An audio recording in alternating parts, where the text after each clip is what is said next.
واحد النهار في مدينه صغيره في المغرب كان شاب سميتو ياسين خدام في واحد المحل ديال القهوه اللي كانت عامره ديما. ياسين كان ولد الناس، خدام بزاف وديما كيحلم يكون عنده مشروع ديالو.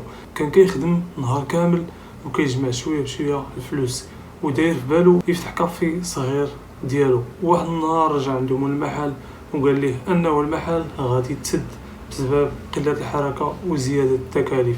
ياسين حزن حيت كان كيعتمد على هاد الخدمه ديالو في هذا المحل، ولكن نعرف بلي راه ما عمر شي حاجه مكتوبه ما كتجي صدفه، وقرر انها فرصه باش يدير الحلم ديالو. وبدا ياسين كيقلب على بلاصه صغيره في الحومه ولقى محل صغير كان كاريه واحد الخضار. وخدا ياسين المحل بشويه ديال الفلوس اللي كان داير في البنك وقلبه من محل الخضره لواحد كافي شوب بسيط.